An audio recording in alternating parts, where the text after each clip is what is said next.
And these have been fun to do. So um, I'm glad I'm getting the opportunity to have that conversation with you, the person who has the conversation with you. I know it should be natural because we talk so much anyway. Uh-huh, uh-huh, yeah. And a lot of what you wrote, I knew it just from having conversation with you. But now everyone also get a chance to learn a little bit more about you too. So you don't get to see who the participants are. You just see. Just you and I will have the conversation. They're just Oh, invited I see who people. the attendees. Okay, I got it.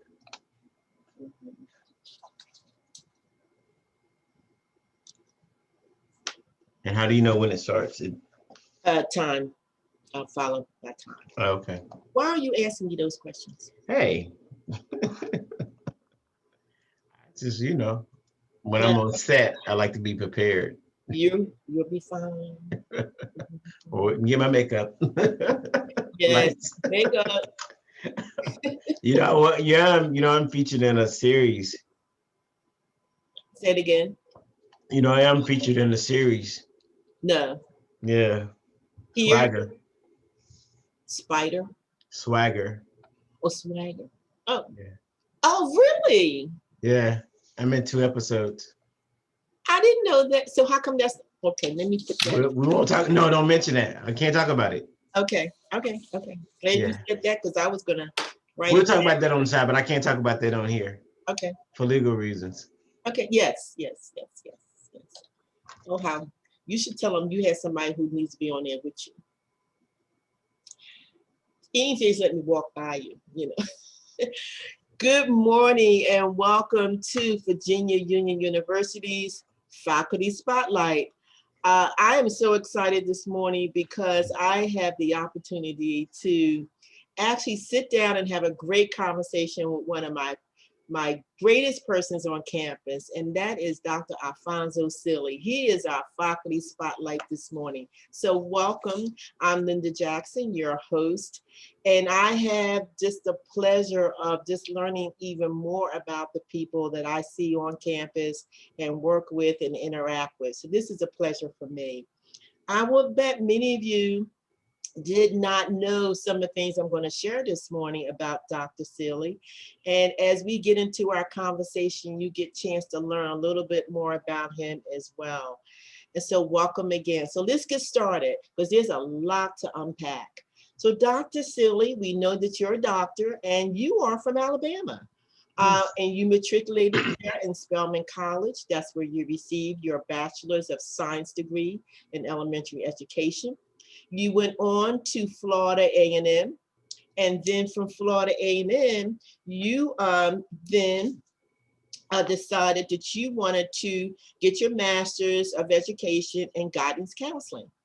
While in Florida, here you shift again, you taught for 4 years in the public school system and was awarded the Glenn Howell Distinguished Minority Teacher of the Year Educator Award. Wonderful. You also received your doctorate in educational leadership in higher education.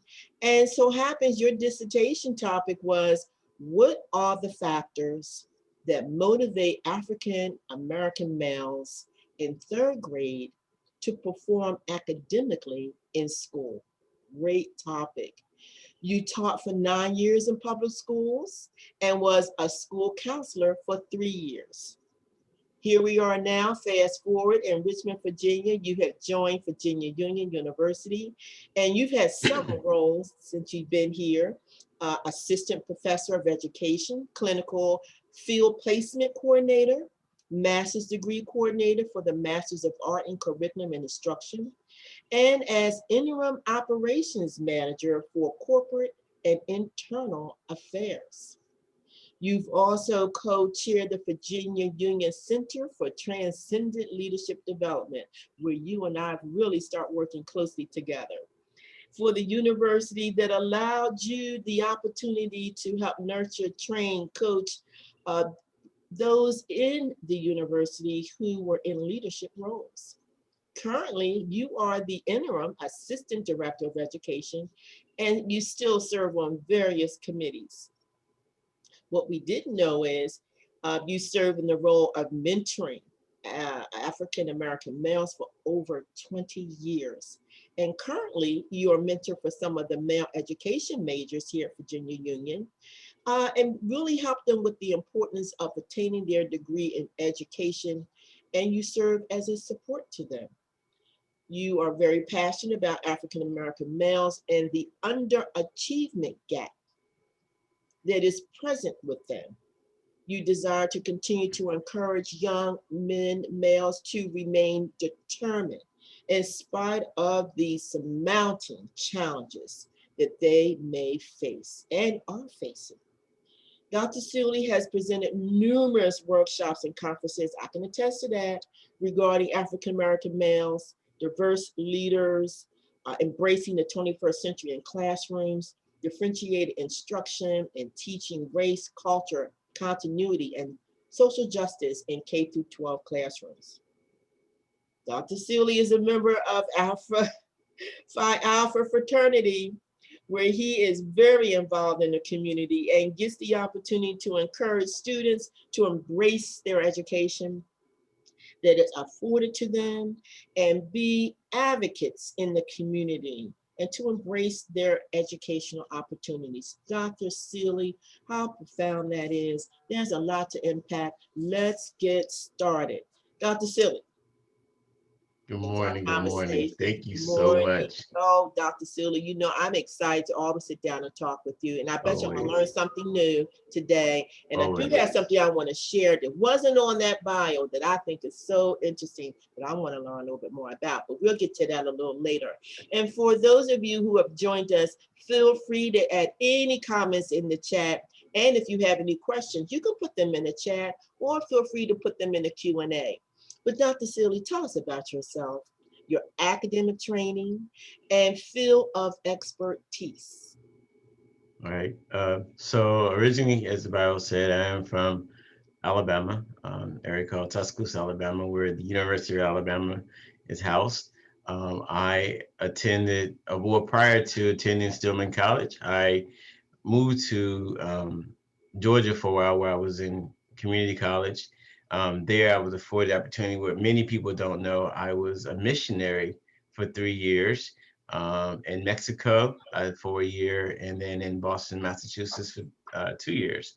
And then I decided to go back to Alabama where I finished my degree in elementary education at Stillman College, after which I moved to Tallahassee, Florida. I attended Florida A&M, received my master's in counseling there. I taught for 4 years. And then after that, I moved to Virginia and taught for 7 years.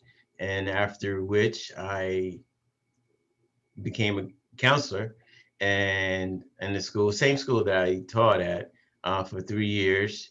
After which I had the opportunity to come to here, Virginia Union University. And so here I am. Very good, Doctor. The missionary, you threw that one in on me. Mexico and Boston. How wonderful. We may get back to that one. I'm interested in hearing a little bit more about that experience. But tell us about your experience as a professor and mentor for education study. My experience as a professor has been amazing um, because I'm so passionate about learning and seeing the students when they come in as freshmen and the end results or the output once they're seniors and how they develop, in particular in the School of Education.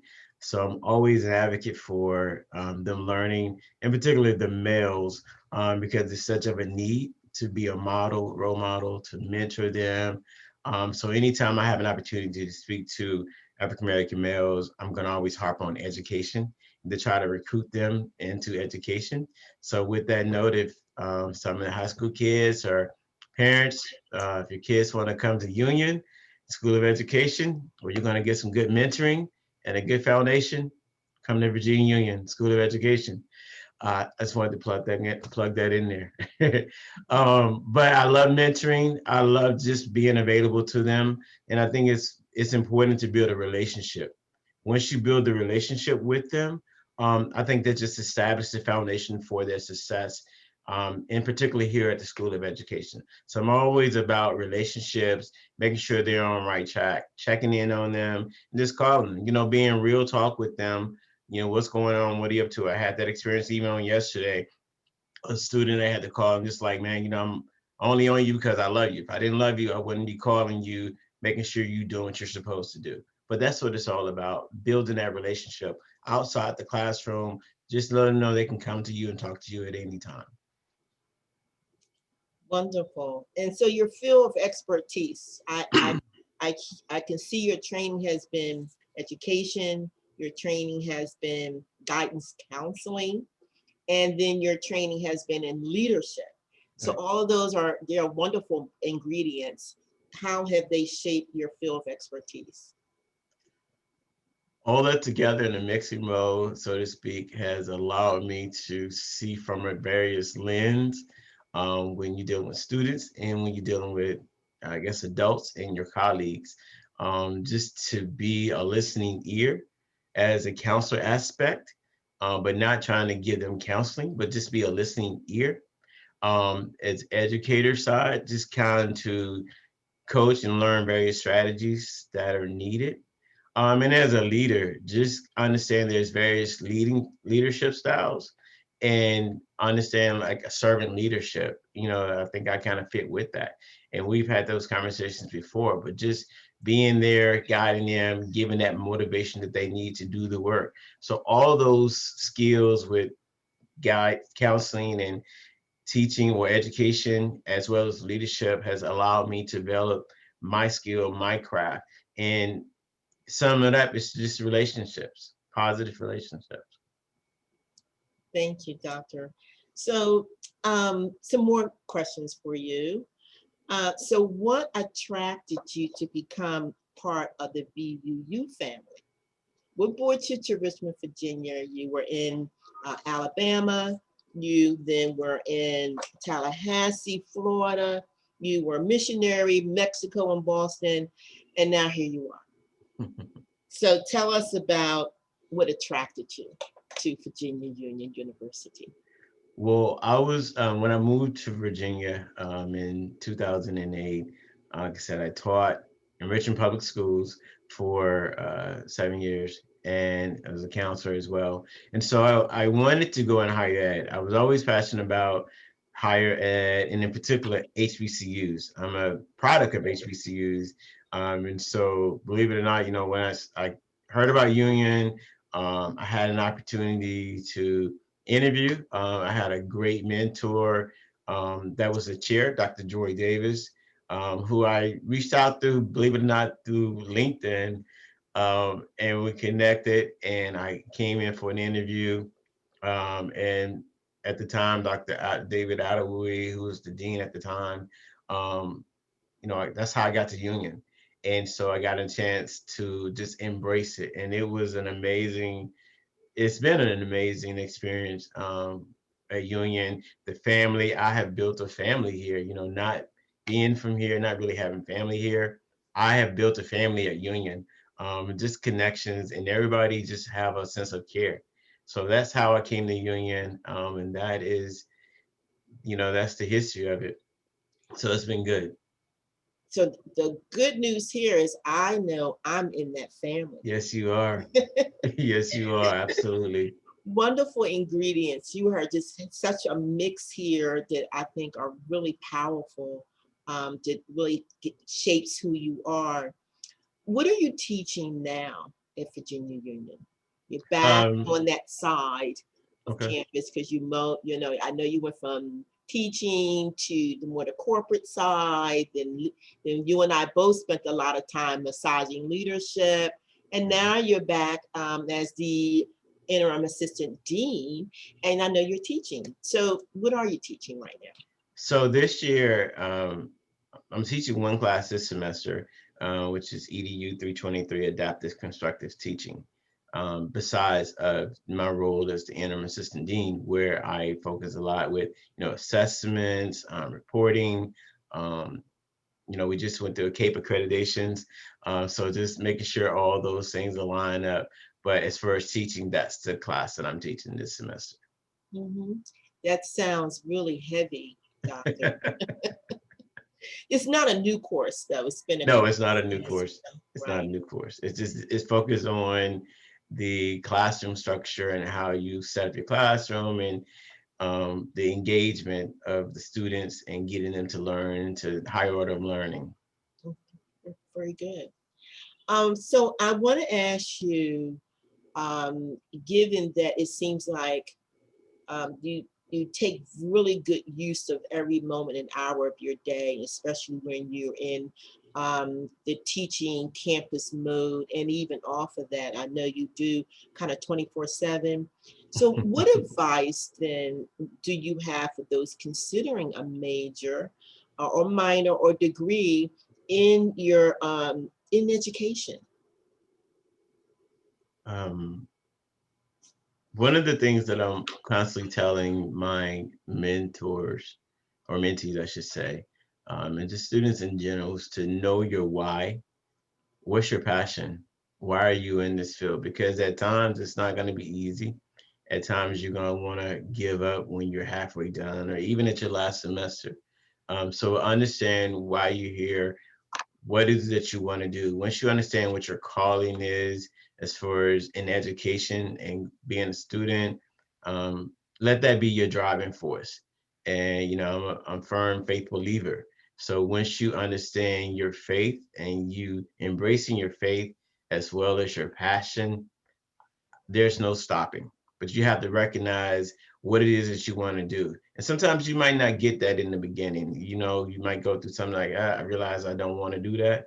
But it's all about the journey, and you appreciate that journey that you're going through with it. Mhm. Very good. Yes.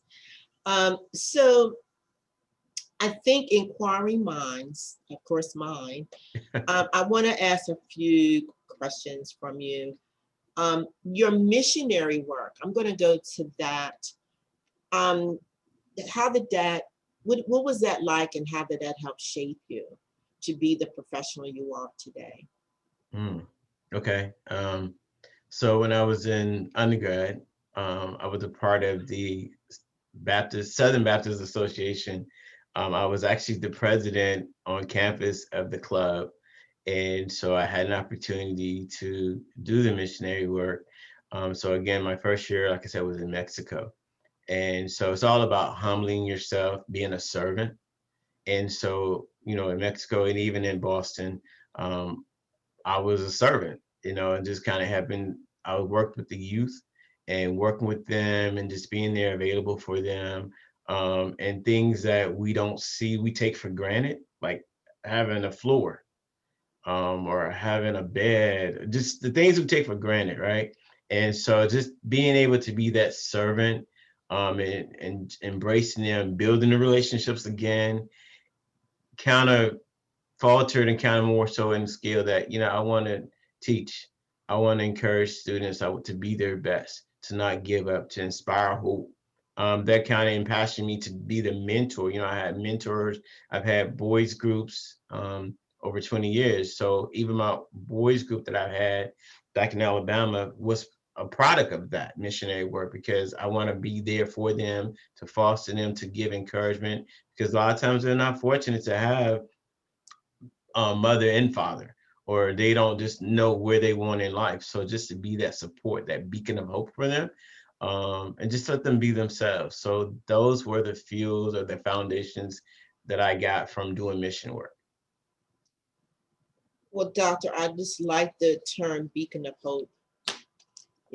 I just, that's really powerful statement. Um, I'm going to ask if you could think about one of your most memorable success stories. Mm. And you've mentored, you've coached, you've taught. Within that, what success story could you share with us? Wow. There are so many. No pressure. Right. Um, I think a success story, would have to be an outcome from a student, not necessarily of my own, but of course from a student. And I just think about maybe a student that not necessarily in the classroom setting, but maybe was going through some stuff as I'm thinking about a student without disclosure, um, going through some stuff and just being there and them calling me 8, 9, 10 o'clock at night because it's one of my mentees about some stuff that's going on. So as their professor, I know how to be the professor, but also know how to be the mentor. So it's great to distinguish the two, right? But still keeping the ethics behind it. And so them going through a particular situation on on campus, and I had to intervene as the mentor and somewhat as the parent to make sure they're okay. And then students come on campus, and sometimes you boost them, you give them that extra cushion that they need as far as financial stability. Sometimes they just need something to eat, right? And you just offer there, let them know if they feel comfortable to ask you for that or feel comfortable to call you about something that's going on, you've established a great relationship with them, right? And so I think a success story would be a student completely that I know that completely his program that was having some challenges in his classes, but after graduation, him, his parents telling me how they appreciate me for being there and being that listening ear, being available. So I thought that was rewarding that the parents, come in and say, my son talks about you all the time, and I just want to appreciate you being there for him on campus, being there support for him. That means a lot. It's outside the classroom now that you are picking them up, taking them to get something to eat, or just checking in on them. Therefore, they calling you, I just want to keep you updated on what's going on in my life. That means a lot that they can trust you. So I think that's probably one of the success stories because there's so many, but just building relationships with the students where they feel comfortable to talk to you about anything. And they know there's just no judgment zone. I'm going to use this time, Dr. Sealey, to pose a couple questions. Okay. And then we'll have some comments, and then we'll close for like I said, it goes by very fast. Yeah. So a question, Doctor in training, Ragland has asked, how do you believe you connect with the female majors?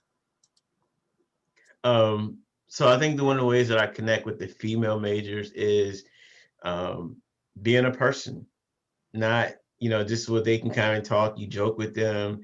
Some of the counseling skills that I guess I have is that you be transparent with them. You be real. You're not untouchable. When they feel that they can come to you and talk to you, male, female, any, it doesn't matter, you can build that relationship. And when they know that they can constantly call you, they can talk to you, they can reach out to you. Because I have students that will email me about other professors in other departments. I'm like, well, I stay in my area, my zone, but let me know what you need and we'll talk through it. And then I intervene. So when they feel they can just talk to you about anything, male or female, it's about relationships. So the way I connect with the females, with the females, yeah, it's it's more so just being real, just being a person, a human that they know that they can come talk to you. So I have another question for you. So this is from Dr. Wenzel. So it's going to get real heavy, all right? So just put your seatbelt on. So one of the problems in higher education today is the decline of males attending college, especially African American males. How can we, in higher education at VUU, attract more males to the student body? I think more males, are we asking more males in the field of education or just more males in higher ed going into college? The broad brush. Just use the broad brush. But if you want to make it specific to education, I'm certain that Dr. Gaithers White will be glad to hear that. Right. Right. I'm definitely going to have to go Maybe. towards education because that's my Okay, passion, right? that's But great. just in education in general as well, I think one of the reasons how we can attract them is be marketable, to be available, to go out into the schools and let them see you do the work, give them the opportunities, to let them know the pros and the cons. And you got to be real because it's not a bed of roses. As a student going into college and just even in the field, it's not always easy. But when they understand that there's a great support system there, that's going to be easy. But then also you give them something that's going to attract them and keep them. Talk about the classroom side and sides. Talk about the relationships between the faculty and the students. Let them understand in small classroom settings, the teachers know you by name. And in regards to education, there is a needed field for males to go out there because there are so many things going on in society now that students need to be heard, right? And so, in my research, my studies, it talks about the motivation. The motivation that the students need are not from necessarily their families, but it's from the teachers. So once they get that motivation from their teachers, they're going to do that. And so as males, we go out into the field, we go teach, we do that. It's going to set a great presence. And I just want to plug in this, Virginia Union, we recently just got approved for this Teach Grant, right? And so this Teach Grant allows students to go in to the program and then they pay for their tuition with the commitment that you're going to teach for 5 to 6 years. If not, then of course it defaults into a loan. What more opportunity is that to go into that field? So there's financial resources available going into math and science and STEM. As a Black male, that's a needed area. It's very marketable. So I encourage, one of the things I'm passionate about is, with the students going into education as males, we need you, get a foundation here at Virginia Union, get a foundation where you're gonna have it's home, it's family, they're gonna love you. So we're gonna recruit you, and we're gonna take you in as if you are family. So just being marketable, going out into the community, explain to them the pros and cons of going in there. You gotta be real. It's not always good. There's some troubleness with it, education system, but you set a presence. They need you. So I do have another question. And this question came in. Then I have a comment that I like to share for maybe you to talk about. And this is from Heidi Wilson, Mhm. Professor Wilson. Um, do you always mentor professionals? If so, what are some differences between mentoring students and professionals? Uh, So with the Leadership Academy or the Transit Leadership Center that I was fortunate to work with alongside Dr. Jackson. So we did mentor some professionals in leadership.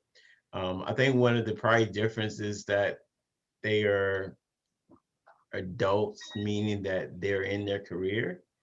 But one of the things that's similar is that there were relationships. And we understand that when you're in leadership or when you're striving to be in leadership, um, it's hard, it's challenging to understand, to balance that. And we get it, so one of the things that, we were fortunate enough to do is to coach the leaders and those that are going into leadership, just kind of identify your leadership style. And even as you going into leadership, you have those that are above you or over you that sometimes might clash, but that's okay. When you understand your leadership, you understand your why again. That's what it's about. So the difference was between, I think it's because the the ages as far as them being more seasoned in their profession and students trying to understand what their profession is. But the similarity is the relationships, building the relationships with people to let them know that you are there. So again, I go back to relationships in anything that I do because it's so vital and it's important. So Dr. Gaithers White has joined us. She's been on to hear your our conversation, My and she dean, doesn't yes. have a question, but she does have a comment, and I like to share that. The School of Education and its candidates are fortunate to have a caring, dedicated individual as Dr. Sealey to be an integral part of our community. So I thought that was wonderful Thank you. reflection for you, Doctor. Thank And you. then as you were giving your responses to Dr. Winslow's question about how to recruit and bring in more African American students, he said, yes, all of that indeed, Dr. Sealey. So he was embracing your comment. And I also just want to comment that Dr. Ottaway, your former dean, is Yes. on as well. And he said, I think I made the decision to employ Dr. Sealey. He has been a blessing to VUU. Thank And you. so and then others are just saying it was great to hear you. And this morning they joined the conversation. Dr. Calamitarians, he possibly knows Dr. Davis. He classified her as a legend Mhm. She because she is. is a legend, and you had Yes. chance to have your tutelage under her. So Yes. how wonderful is that? And then Dr. McQueen Williams, she's also wanted to say it's a pleasure to hear from her colleague. So she's here. And Dr. Carl Jackson got up very early this morning, and he said, yes, Dr. Sealey has been a great mentor for all of our students here at Thank you. VUU. Thank you. And so just some wonderful accolades. Truly, you are admired and desired as a professional in your craft, Doctor. It's been a wonderful 30 minutes. As I told you, it goes by very fast. But we thank you. I'm going to ask, I have one more minute, and I like to share something about you that many don't know. When we were in the green room, everyone, getting ready for this morning, what we learned was Dr. Sealey collects cars. He loves cars, and he can recognize them miles away or when they're riding past, and he can tell you the year, what's going on with that car, who made it, and he actually collects them. He shared with us he's close to 100 cars, all different kind of models. A real, what you would call a connoisseur of cars. But isn't that interesting? And he says he does it as your hobby and your Therapy. therapy, and they're good to have. And so I thank you again, everyone, for joining us this morning. It has been a pleasure to be here for Faculty Spotlight with Dr. Alphonso Sealey.